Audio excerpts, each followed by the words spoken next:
Oggi ci ritroviamo per dedicarci alle percussioni.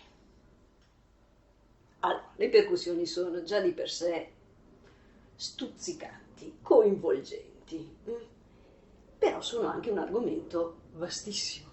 Come ben potete immaginare, anche nelle tradizioni popolari, etniche proprio, c'è tanto materiale.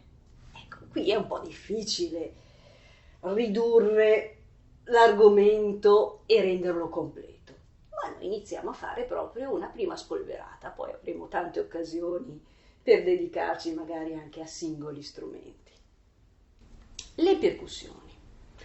Da un punto di vista di classificazione abbiamo vari tipi di classificazione. O si prende in oggetto, quindi in esame, e si mette in evidenza il materiale che viene messo in vibrazione, e quindi molto spesso potreste trovare idiofoni, membranofoni. Idiofoni sono quelli che utilizzano delle lamine o in metallo o in legno, membranofoni, abbastanza ovvio, la membrana. Oppure un altro criterio di classificazione è quello che prende in esame il suono prodotto e verranno definiti a suono determinato o indeterminato. Facciamo una pausa. Prima di entrare a sentire queste differenze, ascoltiamo un po' di percussioni. Il pezzo che vi faccio sentire adesso, un frammento di questo pezzo, è di John Cage ed è solo dedicato alle percussioni. Quindi gustiamoci queste percussioni, il pezzettino che sentirete per darvi un suggerimento in più, così intanto da soli potete magari cercare di capire la differenza di produzione. Vi posso dire che gli strumenti che vedrete, ce ne sono tanti, sono prevalentemente a suono indeterminato. A dopo.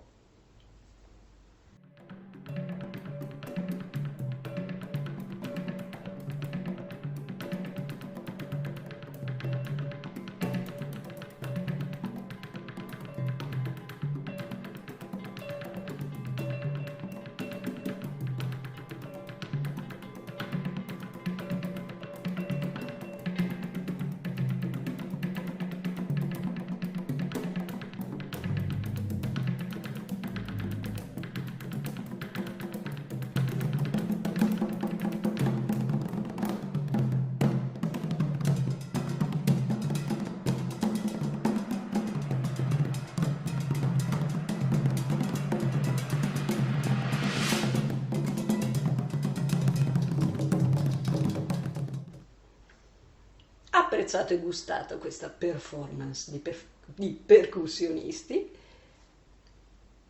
il discorso del suono indeterminato forse vi è balzato all'orecchio. Cioè, indeterminato vuol dire che sono strumenti che non producono suono con altezza precisa. Determinato invece un'altezza precisa. Rendiamolo ancora più chiaro. Con un tamburo non posso eseguirvi Fra Martino Campanaro. È chiaro? Con uno xilofono posso eseguirvi Fra Martino Campanaro. Sono due strumenti a percussione, ma con uno la melodia, quindi le note, l'altezza precisa, può emergere e farsi sentire. In altri no. Allora, proviamo a sentire un esempio e ovviamente ancora più lampante. Adesso vi faccio sentire un frammentino eseguito dai percussionisti della Scala di un po' di anni fa, proprio un frammentino in cui vedrete proprio come solista uno xilofono, accompagnato da altri vibrafoni, quindi strumenti a suono determinato ma sempre percussione. Questo frammento è di un compositore che si chiama Grimm. Ascoltiamo, gustiamocelo.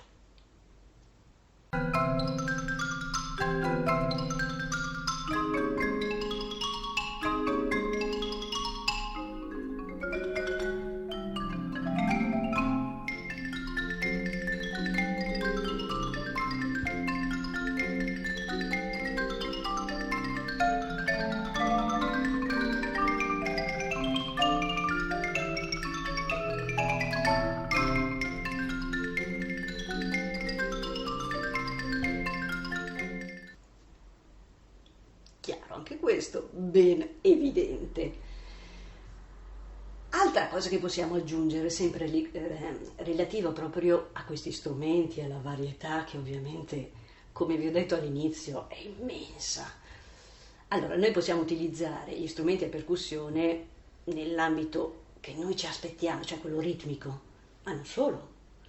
Le percussioni possono creare effetti timbrici, e quando dico timbrici proprio di colore, di effetti.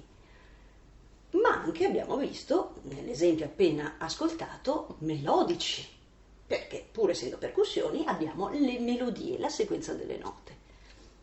Con che cosa concludiamo? Con un altro frammento molto coinvolgente di un altro strumento che sono i timpani. Dico sono i timpani perché generalmente i timpani sono quelle belle vasche, avete presente? In orchestra di solito si vede in maniera netta. Questo è uno strumento che noi istintivamente lo vediamo e lo paragoniamo, lo abbiamo come in mente, così come aggancio immediato ai tamburi, che suonano a suono indeterminato generalmente, ma i timpani producono altezza precisa. Non avete una gamma di note immensa, quindi non possiamo pensare a un effetto proprio come abbiamo sentito nell'esempio precedente, quindi di melodia che scorre e ricanticchiabile. Però i suoni di altezza precisa dei timpani ci sono. Il pezzo con cui vi lascio è un assolo proprio dove vedrete due timpani che dialogano, e nel pezzo in cui vedrete l'intensità diminuisce, quindi fanno il piano, prestate maggiore attenzione perché proprio in quel momento sentirete in maniera netta che a seconda di quale timpano utilizzano, voi sentirete la differenza di altezza dei suoni e quindi il suono determinato. Il pezzo con cui vi lascio è di Berlin ed è un assolo, un frammento. Gustatevelo. Alla prossima!